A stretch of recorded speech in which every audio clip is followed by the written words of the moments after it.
Hi everyone, I'm Lisa. And I'm Nick. And you're listening to It Takes Two, the podcast where two people take normally two movies with the same plot or premise and watch and discuss them. In this triple threat episode, we're covering off The Haunted Mansion from 2003, Muppets Haunted Mansion from 2021, and Haunted Mansion from 2023. Yeah, we planned this episode a couple of years ago when the Muppets Haunted Mansion came out, and it was supposed to be two versions of Haunted Mansion, and then since we planned it, they released another Haunted Mansion. And since it was a fun episode anyway, we decided let's just do all three. Yeah. The only other time we've done multiple movies was The Abyss. No, we also did it for the Avatar episode. Oh, that's right, because we watched Dances with Wolves. And Pocahontas and Fern Gully and Avatar. Okay. So this is the third episode. There will be at least one more. There's a couple of remakes episodes where we're going to discuss more than one remake in the episode. Yeah. So while we normally take two movies with the same plot or premise, we will occasionally do more than two. Now, for those who haven't seen either of the three of these movies, any of the three of these movies, or either of them, you could have watched one of them.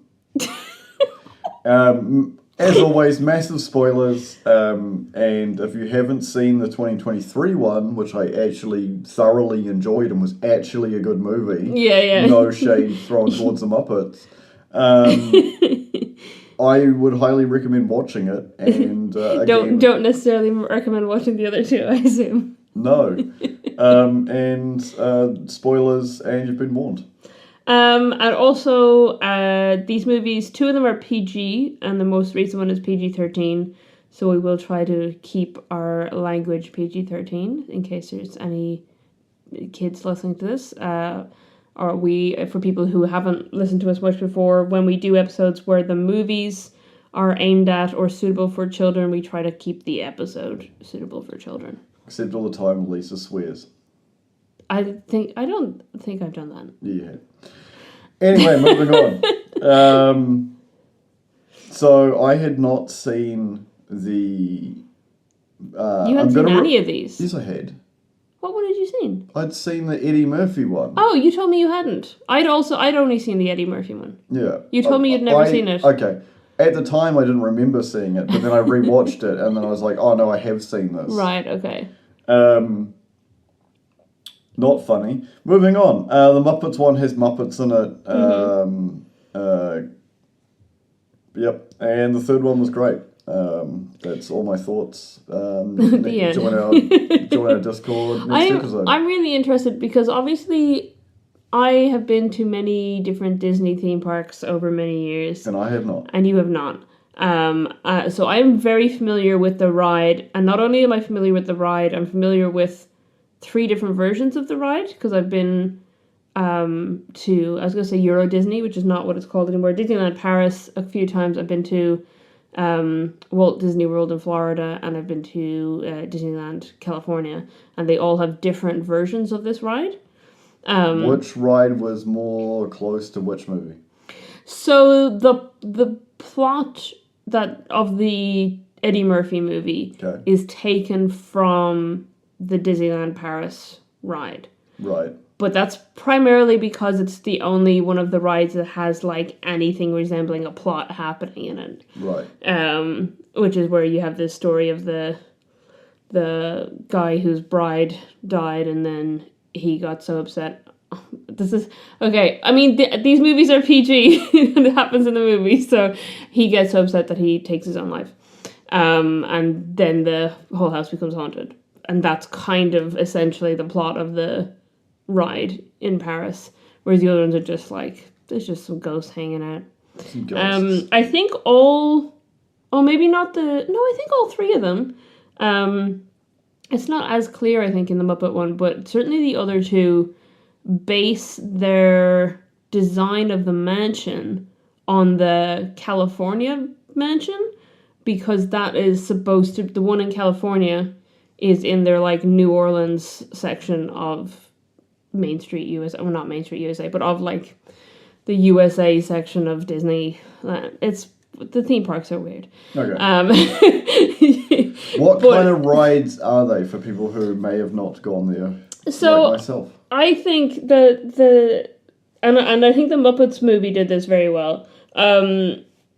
The queue for the ride is almost more fun than the ride itself. So the queuing experience is that you first of all queue up through a graveyard where all the gravestones have like little jokes and puns on them about how the people died. And then you get into the house and you queue through these like hallways and then get into this room with no windows or doors, but it's got these portraits or these paintings on the wall, and then the walls, it's supposed to be like you're in an elevator, but the walls stretch and the paintings become more and more ominous, which they included those at least in the Muppet one and the 2023 one. Yeah. I don't think those were in the Eddie Murphy one, the stretching portraits. I have a question based around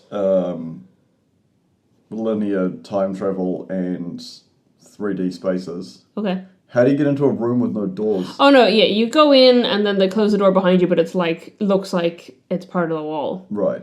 So they shepherd you all into it and then they close it, they seal it off. It's like, they do it very well in the 2023 movie where the ghost makes the doors disappear. Yeah. But yeah, so it stretches and you start to see that everything that looked like these people having a happy day, they're all actually moments from death. And then eventually the wall on the opposite side opens and you go out and you queue a little bit through this spooky mansion. And then you get on the ride, which is just this, you just sit on these like weird chairs basically, and then go on a track through a house. And it's all using like Pepper's Ghost technique type things where, there's obviously mirrors and projectors making it look like there's actual like ghost floating around. It's pretty cool. But it's literally just like you go through a house and see ghosts dancing in the ballroom and whatever, and then you go outside of it and there's the singing busts singing the song, and there's ghosts out in the graveyard and stuff. And then you see yourself in the mirror and there's ghosts have like hitchhiked their way into your little car, and then at the end it's like, hurry back. Which they also included in several of the movies. Yeah. So when you're on the ride, it's just like you're just sitting in a chair that's being tracked through this house, and you get to see all the spooky stuff. But it's very like fun. Like it's more like the Muppets one where they're all like making jokes and having a fun time, or the end of the 2023 one. Whereas like most of the 2003 one and most of the 2023 one is a lot more like spooky, ominous, or it's supposed to be. Definitely, I think the 2003 one was supposed to be a comedy and just doesn't hit very well. Yeah. Whereas the 2023 one takes itself more seriously. Yeah, there are quite a few comical moments in 2023, but the comedy in the 2003 one just really misses the mark. Yeah. The point I was going to make is we were talking about this while watching 2003 with Eddie Murphy. Mm-hmm. It was in production at the same time as Pirates of the Caribbean. Yeah, it came out a couple of months after Pirates of the Caribbean, which is also obviously based on a Disney ride. Which did really well and made a great franchise, and then this one was just like... Yeah, it really didn't go very well. It's, you go back and you watch The Curse of the Black Pearl, and you're like, oh, the CGI this is aged pretty badly, where they're, like, it's not terrible, like, it was the best they could do at the time. If I watch Curse of the Black Pearl now, in 2025, I still think that's a really cool movie. Yeah. The CGI characters are okay, but then like the CGI moments, the horror moments in the 2003 one are awful. They're done terribly. They don't. It's whatever way they've done it is a technique when you're doing 3D editing. Not that I'm an expert. I just watch people who are experts talk about it. Yeah. It's about the lighting, and there was a lot of the issue originally when you see CGI characters and CGI parts, and the lighting doesn't look right, and they look sort of like overlaid, which they are, obviously. Yeah. But they don't feel like a part of the image. Yeah, you've got to really match your lighting on set to your lighting in your virtual set. Yeah. The Muppet version, by the way, the sets were almost exclusively digital. Yeah. There's like almost no practical sets happening in that movie at all. And that's why it works. But it doesn't work because they're not practical. But the non-practical set, the digital sets work because they're doing the lighting. Yeah. That's what I mean. That's why it works. 2023 one, absolutely fantastic right across the board. Much more plot. Much more plot. The Muppet one doesn't have a plot, really. No. It kind of does. Yeah, so let's go over the plots of the three movies. Yeah. Someone tries to deliver a real estate advertisement to the mansion, and then somehow the owner of the mansion thinks Eddie Murphy's wife is the reincarnation of his dead fiance. Yeah.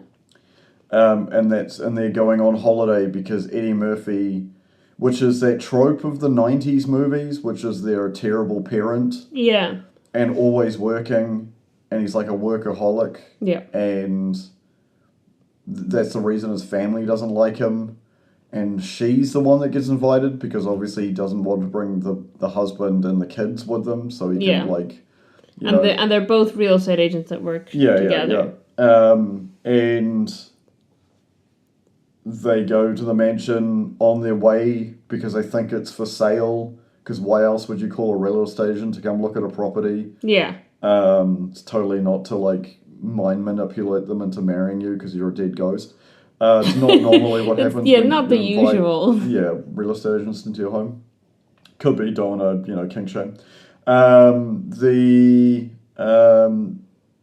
That's pretty much, and they were on their way on holiday because he works too much, and then you get the Muppets, and it's the disappearance of one of Gonzo's favourite magicians, and it's like the 100-year anniversary. Yeah, it's the 100-year anniversary of the disappearance of his favourite magician. Yeah. Whose name is MacGuffin. Yeah. Who has a psychic who is a red herring. Yeah.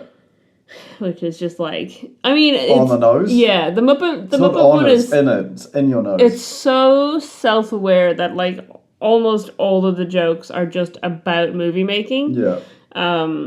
Which is kind of funny. But I also don't know because like that the Muppet one of the three of them, the Muppet one is the most aimed at children, and I don't know if children are gonna get all those references. Yeah. I really think that a lot of kids' movies, the references in it are just for the adults, so the adults pay attention. Yeah. I think what Muppets specifically as well, because I mean, Muppet fans as a whole are mostly like my generation and older. Yeah. And yes, there are younger people being introduced to Muppets, especially, I mean, Sesame Street is still around, so, but the fans of like The Muppet Show and the older Muppet movies are all at least in their 30s, mostly older. They're going to a party to celebrate it, and there's also another party. I don't understand I guess that just like they wanted to smash as many cameos of the other mainstream Muppets in. So Kermit and Piggy are dressed as each other and they're at a party. Yeah, it's a Halloween party. It's a Halloween. Yeah, a Halloween party. Which makes sense now that you say that it was Halloween. For a haunted story about a mansion. Yeah, it's literally a Halloween special. It's the Muppets' first Halloween special. Yeah. And then the 2023 one has a great plot because it's like so layered. It's so cool. And it makes so much sense because here's the big thing is Eddie Murphy had a whole stand-up routine prior to the Haunted Mansion about how black people wouldn't fall for horror movie stuff. Yeah. In that, like, all the weird horror movie things happen because it's white people going, I guess, okay, that's fine. And the joke is that a black person would go, no, get out. So it's ironic then that he's in this movie where he's in a haunted house and stays there. Yeah. And I think initially it's like, well, he seems really unfazed by what's happening. But then it's when he has the opportunity to get out, he realizes his wife is in danger and that's what's keeping him there. Yeah. But I like that in the 2023 one, it's Rosario Dawson, and she's a single mother, and her and her son move into this house, and then, the son is scared, and she tries to tell him, like, no, everything's fine, and then she sees the statue move, and then she's like, no, never mind, let's get out of here. Yeah. And the whole kind of plot then revolves around the fact that once you've stepped into this house, you can't leave without it drawing you back, because the ghosts will follow you and pull you back to the house. Not like necessarily physically, but yeah, you basically, once you've set foot in it, you have to come back to it. Because Lakeith Stanfield also, obviously, he's kind of our main character, but when he arrives, and he also wants to leave, and then we find out that's why the family have stayed, and that's why he has to stay. Ironically, he is in the movie Get Out, which is specifically about that concept. That if you put a African American protagonist in a horror movie, they're gonna say, nope, let's get out of here. And he's the one who delivers the line "Get out," which is good. But yeah, so I think that's kind of funny. Whereas then the Muppet one makes sense because Gonzo, it's throughout different Muppet movies, Gonzo is always the one who's like totally unfazed. Like there's the bit in Muppet Treasure Island where they're like stretching him. They're like, they have him on a rack to torture him, and he's just like, oh yeah, keep going. So it's very much like, yep, Gonzo would just go into a haunted house and be like, oh, scary, cool. Show me more. It's very much like Pepe Le King Prawn is there to meet famous people. He can't get dates, which is a weird plot subline. Which leads him to the bride in the end, which is a running character in all three of these movies. Because, like, basically the premise is that the house is really old, and therefore it's haunted by, like, multiple generations of, like, tragedies that have happened there. Yeah. Which is why you end up with all these unique characters. Have you seen the movie 13 Ghosts? No. Oh, okay. It's very similar on that line of, like, you end up in a house full of ghosts, and the ghosts are all stuck there because they're ghosts. Yeah, that's how it works. Yeah. When we were watching the first one, the 2003 one, I was thinking at first, like, oh, we could probably compare this to Casper, which is also about, like, the family moving into a haunted house. But actually, it felt more like Beetlejuice then. Yeah. And then there is a cameo by Winona Ryder in the 2023 one, which I thought was funny because I had been thinking that the first one had Beetlejuice vibes. I feel like the 2023 one almost feels like a heist movie in parts when they're like planning out what they're going to do and deciding who their team is going to be. It's hard to like. 2023 movie is so good, I don't want to talk about it. Because it's so good, I want the audience to actually see the movie. Yeah. Don't watch the 2003 one. No, don't. It's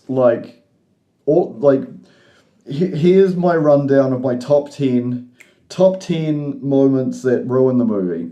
Okay. Oh, God. The plot, the acting. Hang on, those aren't moments. You have the setup that the son in the family is scared of spiders. Yeah. And he, of course, has to face his fears later in the movie to save his family. Yeah. The kids are just obnoxious for no reason. Like, that's just how they're written. Eddie Murphy's character is basically he's nothing. He's just a real estate agent. Like, he's got no redeeming quality. He's not a good parent. He's not a good husband. He's not a good husband. He's not a good person. Yeah. He's not nice. He's not likable. He constantly lies to people. Yeah. For his own, like, gains. Even when his wife, like, in the beginning of the movie with the whole setup, like, he's showing some people around a house, and his wife rings him to talk about their anniversary, and she's obviously getting ready to go to their dinner or whatever they're doing, a date night anniversary thing. And he's wording his responses in a way where it sounds like someone else is coming to buy the house. Yeah. And she's just, like, so used to this, she's just going along with it. Yeah. so it tricks the other people to buying into the property. Because, you know, back before 2008, you know, the housing market was good and people could afford to buy stuff. Even if they volunteered part-time at an animal rescue to breed salamanders and their budget was $2.5 million. I mean, if your budget is $2.5 million, you can afford a house even now. Yeah. My point being, terrible person isn't redeemed through the trials of the movie, which is a lot of like what we see in these movies where people are terrible and like not really caring about their family, and then their family's thrown into something, and then they like redeem themselves by saving their family and not being a selfish. Yeah, I mean, he does save his. Well, he kind of does. I mean, not really. Yeah. He's fighting zombies, and he not because of something. He drops the key into water, and then makes his daughter go down. And then makes his like preteen daughter. I think she's supposed to be 13. Okay, but the actress was 11. So his teenage daughter goes swimming around in a moat, like filled with like rubble, and as we discover when they jump out at her. Zombies. Like, terrible parents. And, like, what? He, like, slap fights one zombie? Like, that's his, like, moment of, like, holding the line? Yeah. As his son's left outside in a graveyard?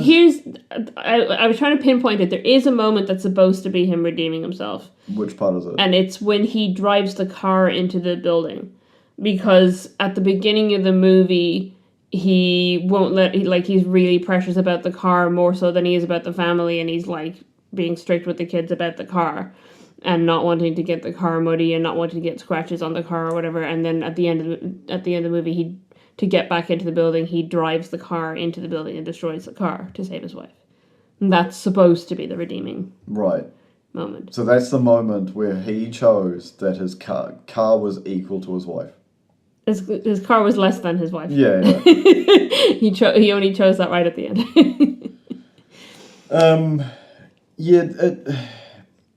The actual run of the movie feels like it's an escape room rather than obviously Pirates of the Caribbean and the ride are completely different. I've never been on the ride, haven't been to any Disneyland. Obviously, there was like a whole thing made about it where it's just like a movie based on the ride, but it feels more like an experience you pay for. You know what I mean? Like they're going to places and listening to instructions to go get other places, so people in costume can jump out at them and scare them, right? So they can escape to go back to get more instructions. Yeah, that's like not what the ride is. Jennifer Tilly is like the head and the ball. Yeah. So in the ride, you just like go in a circle around her in that seance room, and she just like tells you spooky stuff. Or sometimes you sit for an hour in that room while she tells you over and over again in French that the ride is broken down. Which is my prevailing memory of that medium character. is sitting, and then it finally moves and you all cheer, and then it stops about 2 feet forward and you all have to sit in the room and listen to the crazy French lady talking about seances and then interrupting herself to tell you the ride is broken down and will be fixed shortly, and you've been there for over an hour and you're wondering will you ever leave, or are you trapped in the haunted house? Did you die in real life? Yeah, maybe. If you die in Disney, you die in real life. Unfortunately, yes. What is that in French? Oh God, I don't remember. Le mansion is kaput. I like how you switched to German in the middle of that. I couldn't remember what is this kaput? Yeah. Couldn't remember what the French for broken was. Because she keeps telling you, I mean, this is while you're stuck in there for an hour worth, where she keeps telling you not to get off the ride because you may sustain injuries. Yeah. Because you're just like sitting in this chair on a conveyor belt, so people do want to get up and just walk out of there if you're stuck there for a long time. Then like if it starts moving again, it's going to be a problem. I had that rant at work the other day because someone was talking about you remember that flight Where I was going to say Oceanic Flight 815. no, unrelated to Lost, which we're currently binge watching. And also, there's a character from Lost that is in one of these movies. Correct. No, I was going to say our recent travels and that horrible tragedy where the people were terribly hurt on the plane with a terrible turbulence. But it is very much of like people need to be constantly reminded they can't leave their seats, because I remember that every single time we've flown for like 10 plus hours, it's like, oh, you know, the whole plane starts wobbling and like the seatbelt sign goes on, and then for some reason like a very large percentage who were seated previously just stand up for no reason. Yeah, I'm just going to stand up and rummage around in the overhead locker. It's like, this is why people get injured during turbulence. Yeah. It's like, oh, I've been sitting here perfectly calm for like 6 hours. Just sit and keep your seatbelt on. Yeah. And it's like, oh, the turbulence is now the time I've decided I'm going for a walk around the entire length of the freaking aisle. People do try to do that on these rides, and then you can end up getting very horrifically injured. So... for any Stay kids, in your seats. Any Keep kids your listening, arms and feet and head inside the absolutely. ride at all times. And if you're on a little boat ride like It's a Small World or Pirates of the Caribbean, don't drink the water. Well, the reason they say to keep your hands and arms inside is because your boat is not just sailing; it's on like a track of these horrible like metallic stuff, and if you put your hand down there, you may lose some fingers. So listen to your parents and listen to the ride instructors when they say keep your hands and arms inside the vehicle. I would say listen to the instructors and not your parents, because they'd be like, yeah, do it. Put your hands Yeah, but don't listen to your parents if they're telling you to injure yourself. That's bad. Yeah. That's a plot of a different movie. Yeah. On safety, the health and safety notification has gone away. Please continue the podcast after this. The Muppet one also feels a little escape room, but they're not like trying to they're not like solving puzzles to escape, but it's just that they have to escape. Yeah. But that's because... I thought they had to survive the night. Yeah, they have to survive the night and win the money. And get out. Well, there's no money. Yeah. It's because it is all conceived of by this magician guy. Will Arnett. Yeah, Will Arnett. So, I mean, you've just spoiled it, because it's not because he's in the movie for a long time before it's revealed that he was the magician all along.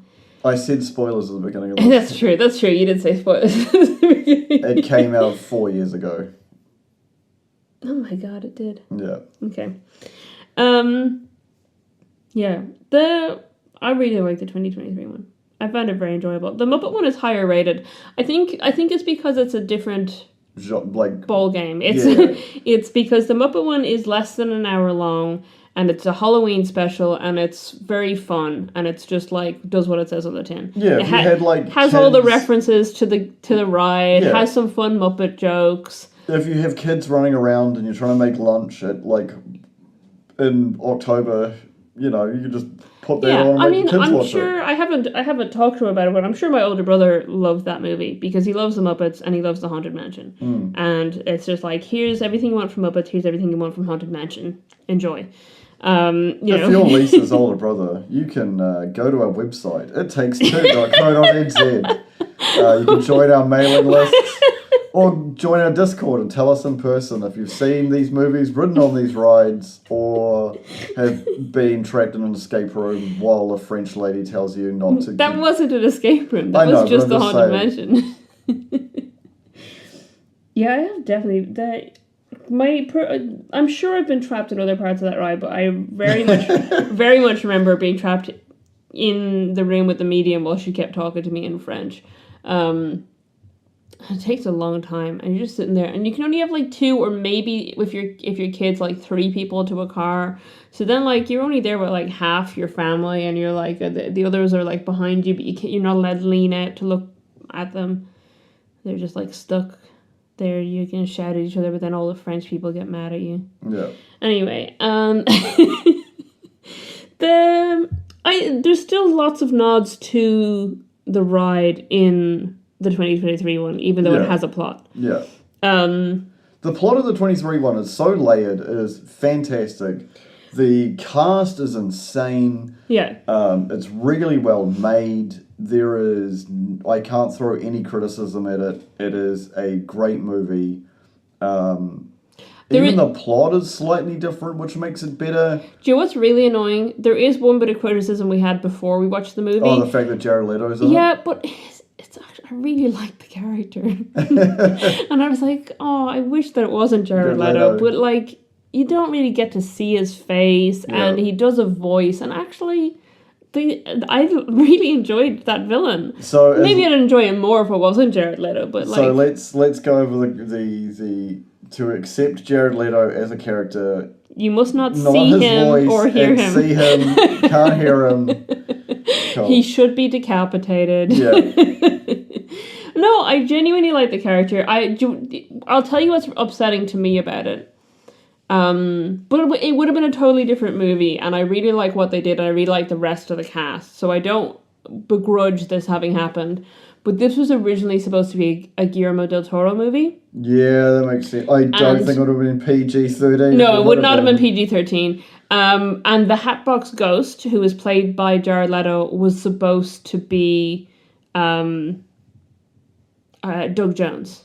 Yeah, that would make sense. Who would have been... absolutely fantastic. So perfect. Yeah. And if there's only one thing they were going to keep from a Guillermo del Toro version of this, it should have been that Doug Jones is still the Hatbox Ghost. Yeah. Because that would have made this movie, would have just elevated it to a different level, I think. This is going to sound strange, especially if you haven't seen the movie, but I think this is a weirdly, as a like spooky Halloween movie, this is a really good movie to watch with your kids to explain grief. Yeah. Because, and again, spoiler alert, we don't want to spoil the movie too much, but our main character, played by Lakeith Stanfield, you discover, I'm not going to say the specifics, but you discover that he is dealing with grief. Yeah. And then you also find out that the small child in the movie has been dealing with grief. Yeah. And neither of them have been handling the grief very well. And through working with each other and actually like talking through it, they actually both land at a more healthy place with their journey with grief. And I think that's the least spoilery I can say that while still saying what happens. Yeah. And I think it's done really well, and I think it's done in a way that really, I think, is easy to understand for someone who's, say, like aged 4 to 12 or whatever. Yeah. And I feel like if you want to, there's other things that obviously, there's other kids movies that deal with grief as well, but this is definitely, that was something that I took away for this movie that I thought, wow, this would be a really good movie, while still being fun, but also spooky and Halloweeny and whatever, has this message around grief that is digestible for people for a young audience. Yeah, it's definitely that's one of the major, because obviously you've just got sort of, with the Muppets one, they're obviously just Muppets. They are the Muppet. They're in a situation. And there is a whole thing in that with Gonzo that, like, you know, there's a message for kids in there in that to survive the night in this haunted house, to get out, you have to face your own fear. And the concept of Gonzo the Great being, you know, this character who's done all these big daring feats, and never felt scared, and then it's him confronting, like, actually, I'm afraid of being alone. Yeah. I'm afraid of losing my friends. I'm afraid that I'm not good enough if I'm not doing great things, and then dealing with that. And it's kind of throwaway to some extent, but, like, they have tried to package that little message in there to be like, hey, it's okay to just be you. And also it's okay to be scared, and actually accepting your fear and live, and, you know, learning to live with it is healthy. So there is a message in that one as well, but it's very contained in like 3 minutes of the movie, and the rest of it is just silly Muppet antics. It's definitely, it goes from the 2003 one from the point of view of said ghost, which the main like haunting flows around of just this, you know, person who lost their fiance, and because of that couldn't live anymore. And that being like the catalyst to, you know, try and seduce the wife, which is a little Rocky Horror Picture Show. And and sort of you're dealing with like that kind of aspect of it.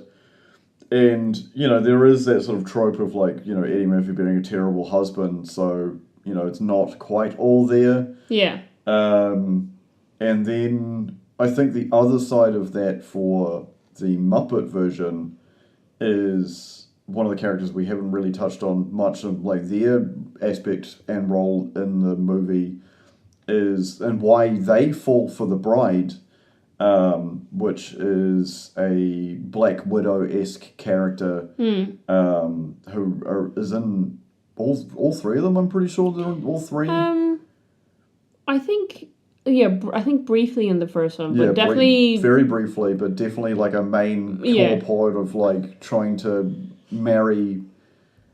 Yeah, very, very, very large role in Muppets Haunted Mansion. Yeah. And a decent role in the 2023 one as well. And you sort of look at the one person's dealing with grief, the other person's dealing with loneliness. It's very there is a core like splattering of like actual human emotion mixed into these horror movies and movies with Muppets in them. Yeah. I don't know that the most human emotion came from the Muppet actor. Yeah, I don't know that you... I mean, that's true, though. Do you know what's really sad? And this is going to make everyone sad, I think. And it's kind of a trivia thing, but like it's relevant to why we're talking about it now. That's really... The scene where Gonzo is afraid of losing all of his friends is like 10 times more upsetting when you consider the fact that Gonzo is portrayed by Dave Goelz, who is the last remaining member of the original Muppet cast. Oh, wow. And that all of the rest of them are no longer... Either passed away or no longer performing those Muppets. Because obviously Frank Oz is still with us, I believe. Yeah. But is... he's doing other things generally. But like of Jim Henson's original Muppet performers, it's just Dave Goelz left. So he has watched his friends all go. Yeah. and him as Gonzo is the last of this. So that's sad. Yeah. It's also interesting because it's the first it was the first Muppet movie with Gonzo as a lead character in 22 years, because the previous one was Muppets from Space. Yeah. Which was also... We've done an episode on this one, but it was also about Gonzo dealing with feeling alone. And in that one, like, he was feeling alone even when surrounded by friends because he didn't know who he was. Yeah. And he went on, like, a, kind of a journey of self-meaning and self-acceptance. So it's interesting that they're, 22 years later, they're saying, hey, he's kind of accepted himself and all this, but he still has that underlying fear of losing these people and being alone. So that's kind of sad. Yeah. Anyway.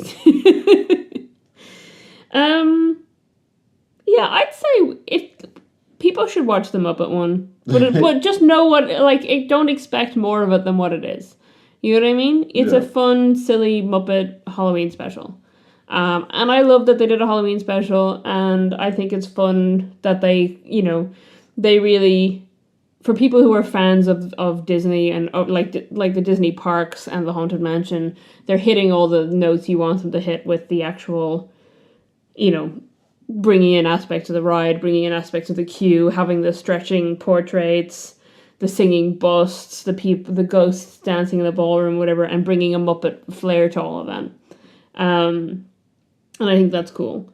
I think that they did things in a really cool way for the 2023 one as well, in terms of bringing aspects of the ride into it. So, for example, those stretching portraits, when they stretch, the things that are like dangerous in them actually appear in the room. So there's the dynamite and the alligator and the, all the quicksand, all of the stuff is actually physically happening in the room they're in. So it's like elevating that to another level.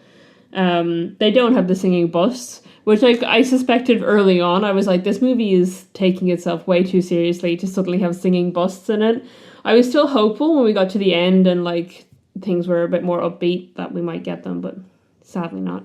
But they appear in the other two movies, you know, and they're fun. There's also an appearance again of the road, which apparently is a real road. We haven't looked into the real road. It's like a 2-lane setup, but it's like over the bayou, the swampy area. Yeah. It's set in New Orleans. Yeah. Where it's like 2 different roads, like on like basically like permanent bridges. Yeah. The ending of like the ending with the of CGI car. I was gonna say the ending of the 2003 movie felt like the ending of Grease, when they just get in the car and fly away, and you're like, wait, what? And I know they are just driving away, but they're driving away in like along these roads, except it's like a weird CGI, and there's nothing on. There's no city they're going to. There's no actual swamp in the bayou or whatever. It's just like it's just water. There's no wetland. It's just water and there's no other and cars. An endless bridge. Yeah. And it's a bit strange. Because it's almost like did they die? Yeah. Are they going to the afterlife? Is this what this imagery is about? Do you want to get into some trivia, or do you want to cover off anything? Because, like, you know, the only thing I can cover off is watch the 2023 one. Yeah, I would watch the 2023 one again. Yes, so would I. Yeah, I will say though, I think I'm a fan of Lakeith Stanfield. 100% we are. I always try to recommend people, not to kids, absolutely not to kids, to watch Sorry to Bother You. Sorry to Bother You, which is a movie starring Lakeith Stanfield that is just an incredible movie, but extremely weird. Yeah. So if you watch it, be warned, and definitely not suitable for children. It goes to some strange places. But kids, you can look forward to that when you're all grown up and you can watch weird horror-esque movies by yourself. Yeah, it's the Lisa equivalent of let's watch Ralph Bakshi's Wizards. Yeah. I have got budget and box office info for the first and last ones of these. The Muppet one was just released on Disney Plus as a special and I couldn't find a budget for it either. Then the 2003 one had a budget of $90 million and made $182 million at box office. So a success, but not nearly as much of a success as Pirates of the Caribbean. Yeah. And the 2023 one, sadly, it had a budget of $150 million and only made $117 million at box office. Yeah, which is a shame. But then it went on to streaming platforms. Yeah, it did go on to streaming platforms. That's also because it is Disney as well. Yeah. So it also got a big release on Disney Plus. So I don't know. I haven't taken lots of notes. One of the notes that I took for 2 different movies is that Eddie Murphy was invited back to make a cameo appearance in the 2023 movie. Right. But they turned him down because he said he would only do it for $500,000 for one day's work. Right. So they were like, no, sorry, Eddie, we're not going to do that. I can't remember the last time he genuinely made, like, a movie that was, like, relevant. Shrek. Okay, yep. It's just the Shrek movies. That's all he's been doing. The busts, the singing busts in the 2003 one are performed by the Dapper Dans, who are a barbershop quartet that perform in Disneyland California's Main Street, USA, which I thought was fun because in the original ride, they're performed by a group called the Mellow Men, who also used to do that in Disney, and were involved in, like, were recorded for a few different Disney attractions, not necessarily rides, but like different things in the Disney parks. One of the guys in the Mellow Men is my boy Thurl Ravenscroft, who I think has the greatest voice and name, who sang "You're a Mean One, Mr. Grinch" in How the Grinch Stole Christmas, and also voiced Tony the Tiger for like 50 years. The Paris Haunted Mansion is called Phantom Manor, by the way, and that was where much of the plot came from for the 2003 one. Yeah. I've already mentioned Eddie Murphy's stand-up routine about about how black people would just leave as soon as they saw anything supernatural. Apparently one of the singing busts was made to look like Thurl Ravenscroft, so I thought that was kind of cool. And another one of the busts is made to look like Paul Frees, who is the guy who narrates the ride in the English versions of it. And then the only other thing I took down from that movie was about the kids. So Mark John Jeffries, who plays Michael, who's supposed to be 10 years old in the movie, was actually a year older than R.E. Davis, who plays Megan, who is supposed to be 3 years older than him. Right. So I thought that was interesting. For the Muppet one, it's, as I mentioned, the first ever Halloween special by the Muppets. They've done lots of Christmas specials, but they've never done a Halloween one before. Actually, I've already talked about lots of these. The physical, so there was very few physical sets for it. It was CGI sets, and the Muppets actors were filmed against the CGI sets in an LED dome known as the Volume, which is technology that was created for and pioneered on The Mandalorian. Yeah. And then, yeah, I've already talked about this as well, which is about how Dave Goelz was the last of Jim Henson's players still performing the Muppets, which is sad. And for the 2023 one, I didn't really have a lot of stuff. So the only other thing to add was that the Gracie Manor, which is the main manor, the one that's in New Orleans, was based on the original Disneyland Haunted Mansion in California, which I mentioned before, but also the Crump Manor, which is the one they go to towards the end of the movie to retrieve something that's going to help them.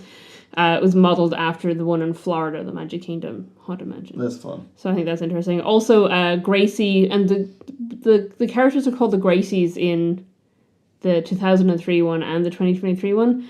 That's because it is called, I believe it's called Gracie Manor in one of the parks. Right. And the reason for that is that one of the Disney Imagineers who helped design it and who actually pioneered that Pepper's Ghost technique, the modernized Pepper's Ghost, his name was Grace. His last name was Gracie. And then one of the other Imagineers who worked on it was Crump. So they named both manors after That's cool. guys who actually helped design the original Haunted Mansion. That's very cool. Yeah. That's all my little facts that I wanted to talk about. What do we normally do at this bit? We say thank you for listening. Oh, yeah, we tell people they can, as you already mentioned earlier on, they can go on our website, ittakes2.co.nz. They can find us on social media. They can join our Discord. And they can join our mailing list, which is infrequent because there's not very many people on the mailing list. And not a lot happens. And not a lot of news. Yeah, unless we bulk record because we're going on holiday. Yeah. Yeah, thank you for joining us for this. This is a Halloween episode. Yeah, this is a Spooktober special. Spooky. It's episode 110. I'm so confused about what time of the year it is because there's already Christmas stuff up, even though it's September. Yeah. Spoilers. Spoilers, it's September, folks. It's not October yet. October. There's Christmas stuff. It'll be October when you're listening to this, at the very least. Yeah. So we'll have one more Halloween episode. That's fun. And then we'll be into our November, and then into Christmas. Yay! Yay, Hallmark. We love Hallmark Christmas movies. Thank you for joining us. We'll catch you next time. Bye.